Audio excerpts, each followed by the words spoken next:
Bonjour Antoine. Oui, bonjour. Merci beaucoup de nous recevoir dans les locaux d'Insect. Ouais. C'est un plaisir de te rencontrer et de rencontrer l'équipe. Merci à toi. Je te propose un format d'interview en 2 temps. Dans un premier temps, une série de questions courtes pour lancer l'échange et dans un second temps, prendre un peu plus le temps de creuser 2-3 aspects sur l'ambition, la vision. Mais sans plus tarder, je te propose dans un premier temps de te montrer quelques photos et j'aimerais tout simplement que tu me dises ce que ça évoque chez toi. La première, je pense qu'elle s'affichera à l'écran, c'est ton premier post LinkedIn, une dizaine d'années, qui annonce une série A d'1,8 million. Les temps, c'est une autre époque. Ça évoque quoi chez toi? Déjà, je suis pas très actif sur LinkedIn. Je n'ai pas fait beaucoup depuis des posts. Mais non, c'est une grande émotion. Je me souviens très bien avec Fabrice, Jean-Gabriel et Alexis, quand on est sorti de chez les avocats et qu'on avait signé, c'était une grande émotion parce que c'était un premier jalon. On avait réussi à convaincre quelques autres personnes très qualifiées, reconnues dans l'écosystème, donc MRTech et Demeter, qui ne font plus qu'un aujourd'hui. Et donc c'était une vraie validation du modèle. On avait déjà une première validation par la recherche publique quelques mois avant, un financement public, et là c'était un changement. C'était vraiment, ça y est, on démarre vraiment. Après 2 ans de réflexion, de tests, on se lance, on quitte nos boulots. Là c'était vraiment une grosse validation. Question un peu dure, mais en 10 ans, plus de 10 ans d'existence, de ton point de vue personnel, quel est ton plus grand succès? Je sais que vous avez levé beaucoup de fonds, 400 millions en tout. Est-ce que c'est une levée? Est-ce que c'est un recrutement? Quel est ton plus grand succès si tu devais n'en citer qu'un ces 10 dernières années? Je pense que c'est un ensemble. C'est le fait de montrer aujourd'hui que on nous prend au sérieux sur les insectes. Il y a 10 ans, c'était juste une blague. Enfin, à part quelques personnes qui disaient ah oui, pourquoi pas, et puis quelques années après, MRTech et Demeter qui disent ah ouais, nous pionniers dans les cleantech, on voit qu'il y a quelque chose. On était dans les algues, dans les biotech, les insectes, ça pourrait être la même logique. Et aujourd'hui, plus personne ne discute la pertinence des insectes, que ce soit des clients en produits, que ce soit des investisseurs pour investir dedans, que ce soit les consommateurs comme nous tous, parce qu'on voit de plus en plus de produits pour nourrir des plantes, pour des animaux, nourrir de l'homme. Donc c'est devenu une évidence que c'est une vraie filière. Les ONG aussi la reconnaissent, le disent que c'est une vraie voie par rapport aux émissions climatiques, comme les scientifiques. Donc je pense que c'est la fierté, c'est d'avoir constitué en 10 ans une filière et tout agencé depuis les autorités à Bruxelles, en France, le réseau de fournisseurs, les réseaux de clients, les scientifiques, d'avoir construit un écosystème. Et Très que clair. c'est 10 ans. Et les 10 prochaines années, ça va être encore plus intéressant parce que ça va être maintenant de déployer le modèle et d'avoir un vrai impact concret. Je rebondis là-dessus. Notre métier, notamment en capital risque, côté investisseur, c'est un métier où le timing, la notion de timing est extrêmement importante. Est-ce que de ton point de vue, lancer Insect en 2011, c'était le bon timing? C'est quoi ton regard avec un peu de recul? Si, je pense que c'était le bon timing parce que c'est toujours les bonnes personnes au bon moment. On s'est rencontrés avec mes associés. C'était un bon moment. C'était un moment aussi où il y avait déjà des inflations sur les matières premières à l'époque. C'est encore pire aujourd'hui, mais avec les malheureux événements de guerre à la fois et de Covid. Mais il y a toujours ce sujet qui a des problèmes de prix qui augmentent et de volume disponible et des maturités technologiques de l'autre côté qui avançaient à la fois en data, en automatisme, et puis le fait que les insectes commençaient à venir par la FAO, donc les Nations Unies sur l'alimentation. Donc c'était une convergence, voilà. Je pense que si on lançait maintenant Insect, on serait beaucoup trop tard. Il y a plein d'acteurs qui sont déjà là, qui ont émergé. 5 ans ou 10 ans plus tôt, c'était beaucoup trop tôt alors ça a été beaucoup trop pionnier. En fait, on aurait fait ça, on aurait jamais pu émerger. Donc le timing était bon. Après une deep tech industrielle et sur le vivant, ça prend du temps. C'est 10 ans, mais c'est un peu comme la pharma que tu connais aussi. Et on connaissait que la pharma, je pense, dans le monde de l'investissement jusqu'à présent. Et là, depuis quelques années, on redécouvre l'industrie, que les startups peuvent aussi aider l'industrie et aussi l'agriculture. Et ça aussi, c'est une très bonne nouvelle des dernières années. Alors derrière un projet, il y a évidemment une équipe. C'est ma deuxième photo. Oui. Elle évoque quoi chez toi, cette photo? Une petite équipe, qu'on était dans ces premières années à l'incubateur à Agoranov.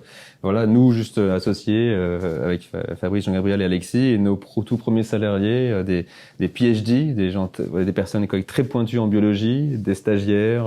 C'était vraiment tout petit. Ouais. Et aujourd'hui, on est 280 à peu près, et on est multinational, parce qu'on est en France, aux Pays-Bas et aux États-Unis, avec aussi une vingtaine de nationalités, donc aussi c'est aussi ça, la fierté d'avoir aussi convaincu beaucoup de gens, et des gens très qualifiés aussi dans d'autres industries à venir nous rejoindre et à partager les mêmes visions, les mêmes valeurs, la raison d'être de l'entreprise, pourquoi une entreprise a impact, labellisé B Corp, tout ça fait que depuis les fondateurs et les tout premiers qui ont sauté le pas, plutôt des scientifiques, à avoir tout tout un écosystème interne de compétences dont on a besoin, de la finance au juridique, au commercial, la planification, tous ces éléments-là sont critiques pour faire une entreprise, notamment industrielle.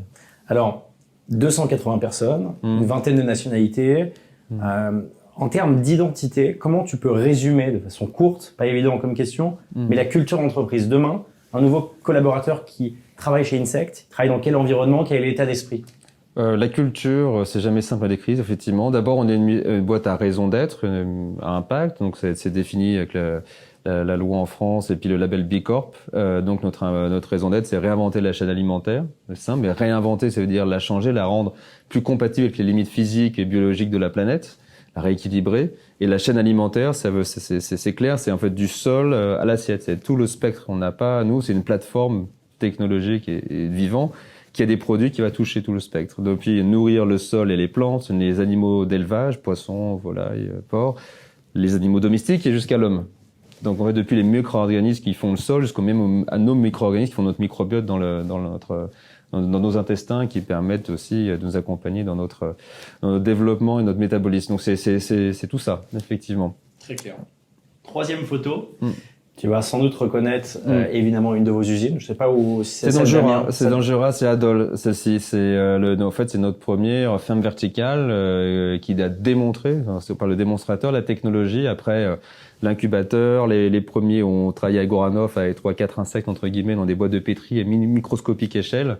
Un premier prototype, après à Évry, au Génopôle, on a toujours notre centre de recherche. Puis après un autre prototype qui était notamment en sous-traitance entre le Jura déjà, enfin Besançon et et Amiens déjà, entre une partie élevage, une partie transformation, et là tout ensemble les dernières technologies d'automatisme de données là, avec le vivant au milieu, donc nos insectes, nos scarabées molitors. Et donc ça fait plus de 6 ans que ce site est en opération, et c'est grâce à ce site qu'on a réussi à convaincre d'autres investisseurs de nous suivre. On voudrait regarder ça fonctionne, même s'il y a eu plein de problèmes, mais on a montré comment régler ces problèmes sur les machines, sur la data, sur le vivant, comment on est de plus en plus en maîtrise sur quelque chose de complètement nouveau. Et puis aussi les clients. On a eu notre premier client qui a eu d'abord des premiers produits qui étaient vraiment pas terribles, avec des problèmes de qualité, etc. Et avec le temps, on a réussi à démontrer qu'on pouvait être de très grande qualité, rendre très satisfaits nos clients. On n'en a jamais perdu finalement. Et il y en a qui sont toujours là depuis le début, depuis 2016, jusqu'à ces maintenant 150 millions de contrats signés dans les prochaines années avec des grands acteurs du pet food, des poissons, des plantes ou l'alimentation humaine. Donc ça a vraiment démarré la phase d'industrialisation finalement ce site de Dole qui s'achève sur Amiens, qui démarre ce grand site là dans quelques semaines maintenant. Alors j'ai cru comprendre que c'était effectivement une formidable réussite, notamment ce site d'Amiens qui est vraiment un changement d'échelle. Question qu'on doit souvent te poser. Vous êtes passé de 1 à 2, puis 3 récemment centres, en tout cas usines. Comment on passe de 3 à 5, 10 ? C'est quoi la clé de la scalabilité de votre modèle ? Parce que c'est quand même des usines, c'est lourd, c'est énorme en plus, accessoirement. Oui, tout à fait, c'est des gros sites. Donc là, jusqu'à présent, c'était l'innovation, l'industrialisation, on va passer à l'internationalisation. Donc vraiment le déploiement du modèle. Et jusqu'à présent, c'était des scale-up d'échelle à échelle, depuis le laboratoire, le prototype, le plus gros prototype, l'unité de démonstration, et jusqu'au site d'Amiens, qui atteint vraiment les niveaux de profitabilité, les niveaux de marge par rapport à ce qu'on a démontré en termes de rendement sur Dole, et étendu à faire plus gros, donc on a plus de volume, et du coup on a des marges qui se dessinent, alors que sur Amiens, sur Dole, on est sur un périmètre trop petit pour être compétitif, en termes d'économie d'échelle. Pour la suite, c'est dupliquer le modèle d'Amiens, mais avec constamment encore des améliorations, parce qu'on n'est pas comme une industrie hyper mature dans l'aéronautique ou l'agroalimentaire, qui va se battre pour 1% d'amélioration continue. Nous, on fait des gaps, on a déjà des améliorations qui font des 20 ou 30% d'amélioration sur la consommation d'énergie, sur les flux, etc. Donc en fait, on est encore dans cette courbe très croissante du 80-20 où on va aller encore jusqu'aux 80% de connaissances, puis après, oui, on va commencer à être beaucoup plus à gratter chaque point sur l'optimisation de ce qu'on donne à manger à nos insectes, la génétique de nos insectes, l'amélioration de l'excellence opérationnelle dans le site, et dans un déploiement au-delà d'Amiens. Donc on est déjà dans des discussions, et le scalabilité, c'est à la fois construire nous-mêmes, il y a des financements de type infrastructure, fonds d'infrastructure, beaucoup plus de dettes. On a déjà pas mal de dettes sur Amiens, mais on aura encore plus. Les ratios dette-equity peuvent être améliorés. Mais c'est des partenaires en joint venture. On a beaucoup de discussions en ce moment où d'autres amènent de l'argent et s'appuient sur nous en technologie, tout en est jusqu'à un modèle de licence et de franchise, parce que tout ce qu'on a sur la biologie et la data peuvent justement aider à améliorer finalement la performance environnementale et économique de beaucoup d'acteurs, encore une fois, du champ à l'assiette. Ces 3 usines, c'est suffisant pour déployer ou délivrer les 150 millions dont tu viens de parler? Non, même pas. Aujourd'hui, on est sur-souscrit. Alors peut-être pas sur tous les produits, 100% des produits générés sur Amiens, mais sur les produits principaux, on est déjà sur-souscrit. C'est-à-dire qu'on est déjà en travail actif de préparer un site après le site d'Amiens. Parce que aujourd'hui, comme c'est sur 2-3 ans les commandes, certaines commandes ne pourront pas être honorées par Amiens. Il faut des capacités supplémentaires, parce qu'on a déjà saturé. D'accord. Les carnets de commandes d'Amiens. On va revenir à ce point dans un second temps sur les questions longues, mais je te montre l'avant-dernière photo. L'avant-dernière photo, c'est ni plus ni moins qu'un 3. Donc c'est très simple. Et ce 3, c'est évidemment le nombre d'usines que vous avez aujourd'hui avec Amiens. Ma question est la suivante. Donc c'est une métrique évidemment que vous suivez de près, le nombre d'usines, c'est quand même extrêmement important. À part cette métrique-là qui est très importante, quelle est la métrique phare que tu vas suivre tous les matins et qui, selon toi, drive le business au-delà du nombre d'usines? Parce que ce nombre de femmes verticales, il augmente pas comme ça. Donc c'est ça. Puis après c'est un temps de construction qui est assez long. Puis après etc. Donc c'est plus la performance de chaque usine, leur performance opérationnelle, les rendements, parce qu'ils sont vraiment pilotés de très fin, que c'est un gros driver justement de la rentabilité. Donc les rendements, mais évidemment c'est les ventes. C'est en fait tous ces contrats là, ces 150 millions dont je parle, qui étaient 90 millions il y a en 2021 et quelques. Voilà, ça ne fait qu'augmenter. C'est ces contrats-là, et la livraison de ces contrats-là en fait qui est assez clé. C'est plus on a de commandes, et on a eu plus de 800 millions dans le pipeline. Donc c'est commandes contractées, donc ce volet-là évidemment commercial il est clé parce que plus on en a, plus on appelle ce qu'on fait du project financing, encore une fois avec des financements d'infrastructures, des financements de dettes adossés à des contrats commerciaux. C'est comme ça qu'on a réussi à financer Amiens, qu'on a le soutien de nos actionnaires, mais aussi le soutien de nos partenaires bancaires, Crédit Mutuel, Crédit Agricole, Caisse d'Épargne, Arkea et BNP. Sans eux, on n'aurait pas non plus financé le site d'Amiens. On a réussi à le faire pour une entreprise encore assez jeune. Qui représente un certain il y a 3 ans risque technologique, et donc c'était une vraie prise de risque aussi par les banquiers qui ont suivi parce qu'il y avait une conviction totale alignée avec la nôtre sur la taille du marché qui est délirante, plusieurs trillions entre les plantes, des animaux et l'homme, et déjà des preuves concrètes de demande commerciale et des contrats signés engageants par les clients. En tout cas, j'entends qu'il y a plusieurs métriques financières, mais la première que tu m'as citée, c'est quand même une métrique liée à la rentabilité et c'est production et vente, quoi. C'est les deux, c'est les rendements d'un côté et les ventes, les performances commerciales et sur les différents marchés. C'est la clé. Évidemment, il y a plein d'autres paramètres qu'on regarde sur les aspects évidemment financiers, les aspects innovation, les points de gestion du cash, les gestions tout ça est regardé dans un reporting qui est assez sophistiqué qu'on fait à nos actionnaires et à nos administrateurs très régulièrement tous les ans. L'équation économique, j'imagine qu'elle a évolué dans le temps. Au début, vous étiez peut-être pas structurellement rentable. Aujourd'hui, on en reparlera juste après, mais on est dans un nouveau contexte marché, notamment sur la levée de fonds. On s'attache beaucoup en tout cas en tant qu'investisseur, à bien comprendre si le modèle à terme est structurellement profitable et pérenne. Normal, c'est ça. Là, aujourd'hui, vous en êtes où par rapport à ça? Ce que je disais tout à l'heure, les sites qu'on a aujourd'hui, les 2 en opération, le site dans le Jura et Ermelo aux Pays-Bas, ils n'étaient pas designés pour être rentables, même si on y travaille justement, c'était pour qualifier les contrats et engranger une grande demande et démontrer la technologie et créer un stock d'insectes suffisamment gros pour avoir un BFR, un working capital le plus court possible, parce que pour démarrer un site, il faut des machines, il faut la data, puis il faut du vivant. On va pas démarrer le site d'Amiens comme ça, qui est le plus grand au monde sur la filière insectes. Donc, il va se reposer sur du cheptel qui va être déplacé du Jura à Dole jusqu'à Amiens. Et donc, le site d'Amiens, par contre, lui est très rentable en projection sur tous les paramètres, parce qu'on maîtrise les coûts de matières premières, d'énergie, on maîtrise les coûts des prix de vente avec les contrats signés, et on maîtrise les rendements parce qu'on a fait sur Dole. Et donc, ça, effectivement, c'est rentable, ça montre que les métriques sont bonnes et un vrai horizon très court terme. Et pour les prochains sites, on montre, c'est on améliore plutôt, c'est qu'on va gagner et même significativement de l'EBITDA. C'est qu'on a déjà un très bon EBITDA pour un site industriel et on a des marges de progrès extrêmement fortes en fait. Parce qu'on est vraiment encore au début de l'histoire. Très clair. Dernière photo. Et ensuite, on passe aux questions suivantes. C'est une photo évidemment où on observe Nicolas Dufourcq, que je salue, et évidemment le président de la République. Elle évoque quoi cette photo? Aussi Kate Borlogan de la mission French Tech, qui ont été un super soutien avec Clara aujourd'hui Chapaz, clé dans le développement d'une S40 et puis aujourd'hui des filières de soutien à l'agri-tech notamment.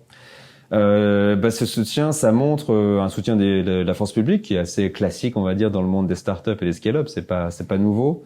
Je pense que dans notre sujet, peut-être plus que dans d'autres, mais pas que, c'est un sujet de souveraineté.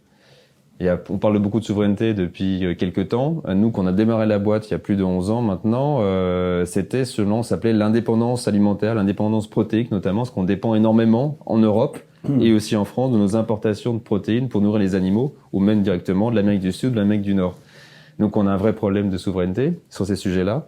Et si on rajoute les engrais, ça l'est encore plus. Et on le voit, le Covid a montré plein de problèmes de supply chain et de souveraineté sur les produits médicaux, sur les produits, les puces, les semi-conducteurs dans l'autre côté.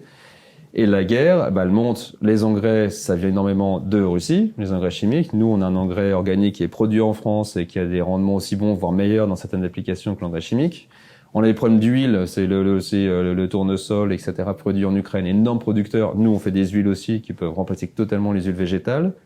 Et puis les protéines, pareil, on parle plus de blé et autres, mais on a des protéines qui peuvent être faites en local et moins importées d'Amérique du Sud ou effectivement de l'Est. Donc on montre qu'on a une vraie réponse à cette recherche de souveraineté qui est devenue un agenda absolument critique pour la France, pour l'Europe, mais je pense pour toute nation. Et nous, on est un outil justement pour aider toute nation à être plus souveraine en développant une chaîne alimentaire plus locale, pas dépendre du bout du monde pour la faire, locale, donc plus résiliente, et en plus avec la dimension sustainability dans le sens meilleur pour le carbone et meilleur pour la biodiversité, et bonne en termes de nutrition et de santé pour les plantes, les animaux et l'homme. Donc cet angle-là, ça devient politique derrière, parce qu'on contribue à ces enjeux politiques derrière, sans compter réindustrialiser, c'est aussi recréer des emplois avec les problèmes de chômage qu'on a en France, mais dans d'autres pays, c'est pas que ces agendas de souveraineté, c'est aussi des agendas d'emploi et dans des territoires qui ont malheureusement vu des grandes déprises aussi industrielles.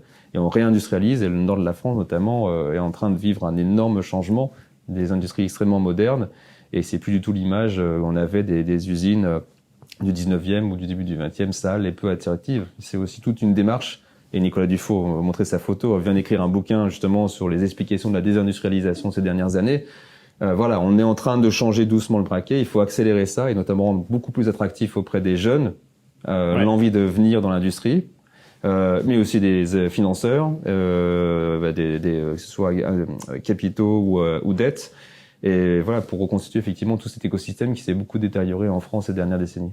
Est-ce que tu considères que du coup c'est le meilleur activisme politique que d'entreprendre? Parce que toi concrètement, c'est une forme de politique liée à l'écologie. Tu fais. Oui, alors j'en suis assez convaincu. Alors je dirais pas que c'est meilleur. Alors j'ai écrit un bouquin avec un journaliste, là, Laurent, sur justement, ça s'appelle Pour une écologie positive. Et c'était un peu pour dire, c'est important de compter sur les politiques. Ils sont là pour développer effectivement une structure. C'est important de compter sur les scientifiques, notamment sur le climat. Il faut compter sur eux, sur les ONG qui bougent, qui agitent, etc. Mais derrière, c'est les entreprises qui vont faire les choses. Et quand on doit changer de grands paradigmes, dans tout le passé, dans les révolutions industrielles notamment, c'est comme des nouveaux entrants qui ont fait énormément de choses pour bouger l'écosystème et amener des nouvelles technologies, depuis la vapeur jusqu'au numérique. Donc pour la décarbonation, une grande partie va venir des nouveaux entrants, donc les startups. C'est pour ça que le plan France 2030 va aussi, c'est qui est sur l'industrie. Les deep tech va beaucoup se focaliser sur les jeunes entreprises, que le gouvernement l'a compris, je pense à juste titre, que c'est comme ça qu'on va arriver. Donc des grands groupes sont toujours là. Certains vont internaliser des compétences de start-up, les intégrer chez eux par acquisition. Mais d'autres peut-être sont moins là demain et des jeunes entreprises deviendront des géants et demain du CAC 40. C'est tout à fait possible à l'échelle de plusieurs décennies. Donc non, moi je vois cette dynamique-là qui est plutôt positive, effectivement, et qui lie donc l'entrepreneuriat est une forme d'activisme, une forme d'acte politique, mais c'est pas plus important qu'un autre. C'est juste qu'il faut donner envie aussi, justement, à des jeunes ou des moins jeunes de se lancer dans l'entrepreneuriat, et que c'est une vraie réponse aux des enjeux majeurs de notre temps sur le climat, la biodiversité, la réindustrialisation, donc l'emploi. Et par contre, c'est pour ça qu'on a lancé Start Industry, qui est une alliance de start-up industrielles et d'associations de start-up industrielles il y a quelques jours, annoncée à Vivatech, là, pour dire aussi, ne pensez pas qu'au logiciel, aux entrepreneurs qui veulent se lancer. C'est bien le logiciel, c'est clair que la numérisation, maintenant, elle est partout. En 20 ans, 30 ans, elle est devenue... Mais on ne changera pas entièrement le monde, on ne répondra pas à tous les enjeux qu'avec du logiciel. On doit bosser sur les infrastructures aussi, les infrastructures, comment on produit l'alimentation, de l'énergie, des matériaux. Et donc ça, c'est aussi d'autres typologies peut-être de compétences, d'autres typologies de profils d'entrepreneurs et d'investisseurs. Et on a besoin absolument de ça, sinon on ne répondra pas aux grands enjeux. Donc c'est aussi donner envie à des entrepreneurs d'être dans l'industrie, dans le vivant, dans des deep tech assez complexes. Alors je suis parfaitement d'accord, mais le corollaire de ce que tu dis, si on revient sur notre casquette de financier, c'est que les logiciels dont tu parles ont beaucoup plus de facilité historiquement à lever des fonds. Et là, c'est une réalité, c'est récurrent. Les financements sont un peu plus de visibilité sur les financements. Structurellement, c'est plus facile, on va dire, en tout cas un petit peu moins risqué. Et encore, c'est pas forcément vrai, mais le froid actuel, aujourd'hui, il y a un froid sur les marchés, on va pas revenir là-dessus.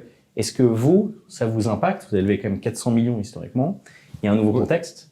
Est-ce que ça vous impacte, ce nouveau contexte? Je pense que non, de toute façon, ça touche toute l'économie, comme tu disais tout à l'heure, sur la rentabilité prédomine sur la croissance. Donc, c'est capable de montrer, nous, avec un modèle, certes, ça demande beaucoup de capitaux, mais une fois que c'est installé, après, ça tourne et ça dégage une bonne rentabilité. Ça montre que la rentabilité, là, est très court terme. On n'est pas dans une projection de est-ce que le marché va changer, est-ce qu'on doit créer ce marché par un nouvel usage, c'est un consommateur, par une nouvelle plateforme, où on sait pas si comment on va monétiser un nouveau service, justement, informatique. Il y a toujours des questions de monétisation. Nous, c'est simple.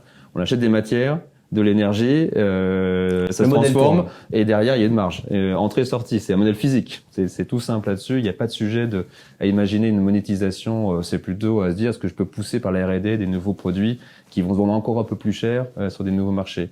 Donc ça, c'est assez, ça parle beaucoup. Clairement, il y a aujourd'hui, de toute façon, il y a toujours eu dans le passé et encore aujourd'hui pas assez de profondeur de marché d'investisseurs dans le monde de l'industrie, comme on dit tout à l'heure. Ouais. La profondeur est beaucoup plus forte dans le monde du logiciel, parce que comme tu disais, c'est plus connu aujourd'hui, ça a plus la logique du capital risque, ça va vite. Je pense que là-dessus, on relie encore une fois la leçon de souveraineté, et c'est que là que c'est aussi des agendas des États. Les États investissent à la fois dans les entreprises, mais aussi indirectement par des fonds de fonds. Le fameux FNA en France a fait énormément et donc agit aussi dans une ligne directrice politique qui est justement là peut-être avec tous les enjeux climatiques, il y a encore plus de fonds qui vont être orientés. On voit France 2030, c'est 54 milliards qui sont orientés vers des industries du futur. Donc il y a une dynamique qui est créée par l'État qui pousse et qui va laisser après aussi soit ses équipes via des acteurs comme BPI France, ces agences, soit laisser à des professionnels l'investissement, le soin, mais avec un mandat clair qui est d'investir dans ces secteurs-là, où peut-être effectivement les rentabilités, les vitesses des IA sont pas aussi rapides que dans le logiciel, mais peut-être avec des profondeurs de marché beaucoup plus fortes et donc avec des capacités de créer des gens peut-être encore plus fortes. Donc en fait, ce qui est clair, c'est que d'avoir plus une profondeur de marché du côté des investisseurs qui sont bien, on va dire, connaisseurs du monde de l'industrie, en termes de metrics, de KPI, qui sont pas les mêmes de celles du logiciel. Même si dans l'industrie, on combine le logiciel à l'intérieur. Nous, on a une dimension logicielle qui est extrêmement profonde à l'intérieur de notre boîte industrielle. Et ça, donc, c'est à la fois le travail des investisseurs de le faire, de l'État de pousser pour donner une direction, on va dire, mais aussi des grands groupes, les corporates, de s'investir aussi plus en amenant l'expertise, notamment de personnes qui vont rentrer au sein des partenaires, qui vont amener des choses sur la connaissance de l'industrie. Et aussi de qualifier des dossiers sur des sujets complexes et moins connus, effectivement, même s'il y a toujours eu des investisseurs dans le domaine. Tout à l'heure, on parlait de Demeter. La majorité de leurs deals depuis le début, c'est de l'industrie. Ouais. C'est pas du software. Et ça fait 15 ans qu'ils sont là, au moins, si ce n'est plus. Et ils ont fait des cleantech jusqu'à de la biotech aujourd'hui, comme nous. Alors, on sent que les lignes bougent et s'accélèrent. Et effectivement, le monde politique a son rôle là-dedans.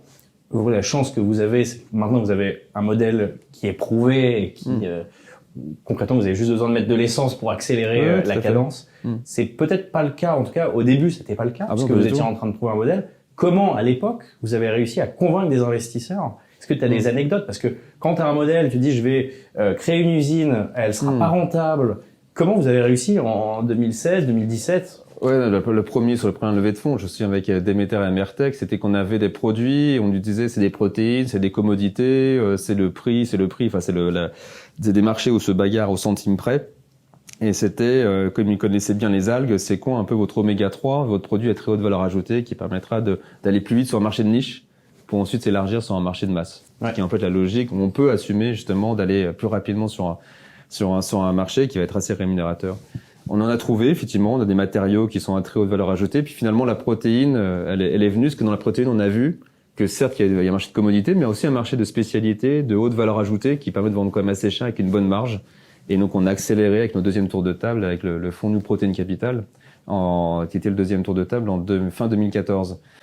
Mais ce qui fait la différence dans une deep tech, c'est ça, c'est comprendre bien son marché, avoir les bons produits adaptés au marché, donc être capable très vite d'échantillonner les clients et d'avoir des contrats commerciaux. Ça fait une énorme différence. Très vite, on a des contrats commerciaux. Et puis évidemment, derrière la technologie, c'est les brevets, c'est la plateforme technologique. Nous, on a 350 et quelques brevets aujourd'hui, c'est la moitié du portefeuille mondial du secteur insectes. C'est un asset majeur qui nous a permis de rassurer les investisseurs sur, OK, c'est beaucoup d'investissements, mais derrière, les barrières à l'entrée sont majeures. Nos produits, et d'ailleurs nos brevets produits, qui sont encore plus puissants que les brevets procédés, donc c'est quelle que soit la technologie, finalement, les produits, les protéines et autres qui sont utilisés sur le marché à partir de nos insectes, ils protègent 80% du PIB mondial pendant encore au moins 15 ans. Donc personne ne peut opérer des produits dans le spectre de nos brevets qui sont assez larges sur 80% du PIB mondial, ça fait comme un paquet de pays, pendant encore à peu près 15 ans. Ouais. Pour les plus anciens brevets, on brevette tous les ans, on continue à augmenter notre force de brevet. Donc la dimension propriété industrielle et intellectuelle, elle est clé dans la deep tech, notamment industrielle, et ça rassure beaucoup les investisseurs. Et c'est l'attraction commerciale après, et ensuite c'est démontré par scale-up progressif, parce que c'est pas 450 millions d'un coup qui ont été faits, ça a été progressivement, où à chaque fois il y a des paliers technologiques qui font que on valide des choses technologiquement, et de plus en plus à chaque échelle sur les rendements dont on parlait tout à l'heure, différents KPI pour être capable de séquencer ce scale-up et ce niveau d'investissement, une prise de risque financier plus élevé, mais qui en même temps va s'accompagner avec un de-risking commercial, technologique et brevet. Vous êtes précurseur sur le sujet, comme tu le dis, vous avez un certain nombre de brevets, donc des barrières à l'entrée fortes. Est-ce que ça induit peut-être à terme ou dans les prochaines années une logique de consolidation pour aller encore plus vite ? J'en suis convaincu et ça a déjà commencé puisqu'on a fait la première croissance externe l'année dernière. Alors, on en avait une toute première en 2014 où on a internalisé un petit producteur d'insectes qui était le plus grand en France, mais c'était tout petit acteur, mais qui a amené une compétence. C'était deux frères à côté dans le Jura, à Besançon, justement, à qui on travaillait en sourcing de nos insectes et qui nous ont rejoints avec leur petit entrepôt où ils élevaient pour des animaux de cirque, de zoo, de particuliers, des insectes. L'année dernière, on a acquis le plus gros acteur dans le monde, nous, dans les insectes. Il y a des scarabées, il y a des mouches et des grillons dans la catégorie scarabée, qui est la plus grosse biodiversité des insectes aujourd'hui. C'était le plus gros acteur après nous, ça s'appelait Protifarm aux Pays-Bas, et on les a rachetés l'année dernière. Donc ça a été c'était le premier exercice pour nous, jamais fait d'acquisition, un énorme apprentissage. Sur un process, comme on fait nous-mêmes une due diligence, c'est l'inverse. Pour une fois, ça change, c'est dans l'autre sens, par rapport où on voit que les investisseurs toujours de l'autre côté.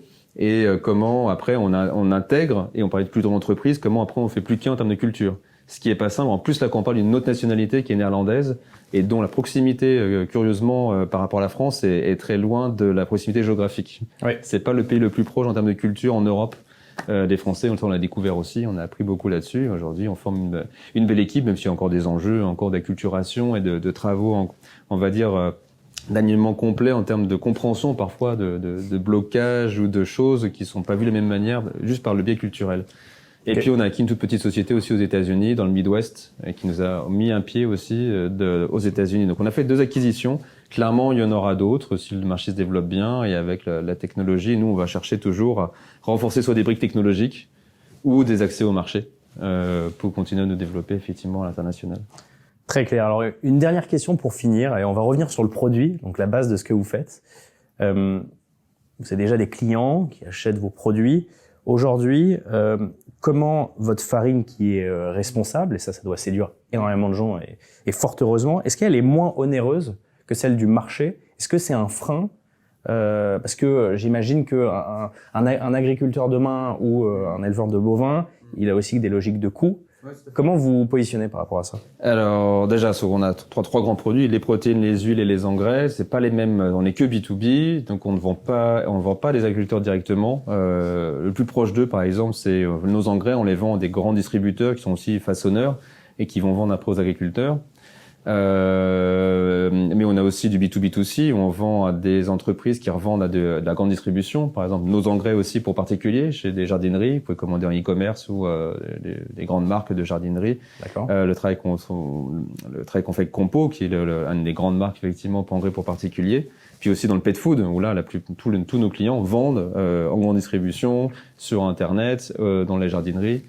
Donc on a effectivement aujourd'hui cette structuration avec les clients, mais on a choisi, comme je disais tout à l'heure, si on était rentré dans la commodité, on se battrait qu'au prix, uniquement au prix. Et ça, c'est pas très attractif, notamment quand on a beaucoup d'investissements, il faut plutôt dégager des bonnes marges. Donc, on est plutôt dans les spécialités, la plus haute valeur ajoutée. Et donc, tout marché se structure dans une pyramide, plus haute valeur ajoutée, milieu de marché et entrée de gamme. Dans l'alimentation, vous avez plutôt des produits végétaux, puis il y a des produits animaux. Et nous, on est dans le haut de gamme, que ce soit pour les plantes ou pour les animaux en termes de marché. Ce haut de gamme-là, c'est pas haut de gamme parce que c'est durable. Ça n'a jamais été une raison de premium, la durabilité. Parce qu'aujourd'hui, les clients ne payent pas, toujours pas, un premium pour la durabilité, juste pour la durabilité, parce que c'est bon pour le climat. C'est malheureux, c'est comme ça. Ça changera progressivement les tonnes de carbone qui vont être de plus en plus chères, mais c'est pas le cas. Nous, on l'a démontré parce qu'on est scientifique et on a démontré que nos produits sont meilleurs que d'autres alternatives pour les raisons techniques. Pour l'éleveur, le producteur d'aliments pour poissons, déjà, il a des gains énergétiques et des gains quand il utilise nos produits. Et l'aquaculteur aura des gains énormes, parce qu'il va avoir moins de mortalité, des rendements plus rapides, plus de poissons avec moins d'entrée finalement. Donc ça veut lui revenir effectivement à un meilleur prix. Et donc finalement notre produit est dans les coûts premium, dans le haut mais ça s'amortit totalement, voire même il y gagne justement parce qu'il a des gains sur sa ferme. Pareil pour l'éleveur, le cultivateur qui va prendre de l'engrais organique qui est plus cher qu'un engrais chimique, mais à même rendement, voire rendement supérieur. En fait, il gagne. Et puis en plus, là, il y a un problème de disponibilité. Donc, c'est pareil pour les huiles. On est similaire à des huiles végétales avec aussi des propriétés qui sont intéressantes. Donc, nous, on a toujours accès avec notre directeur commercial, qui est là depuis 2014, Benjamin, ça a été de aller chercher la fonctionnalité montrée par la science avec des partenaires indépendants, la qualité, faire vraiment des claims techniques, nutritionnels, santé, qu'on réduit la mortalité, le stress ou autre. Et jusqu'à l'alimentation humaine, on a démontré qu'on était aussi bon que le lait, voire même meilleur sur des personnes qui en mangent et qui absorbent mieux nos produits que du lait quand ils font du sport. Okay. Et ou même des réductions de cholestérol ou de prise de poids chez des souris comme modèle clinique pour l'homme demain. Donc on voit sur toutes les applications, on a des choses. Et la durabilité, c'est en plus. Et depuis 2 ans seulement, les clients commencent à demander ça. Mais c'est plus une raison de 1 ou 0. J'achète ou j'achète pas le produit. C'est dans mon critère d'achat responsable. Mais derrière, en termes de prix, c'est la performance qui compte. La performance et la qualité, c'est ce qu'on offre aux clients. Très clair. Merci Antoine pour ton temps. Merci à toi, effectivement. Et à bientôt. Merci à tous.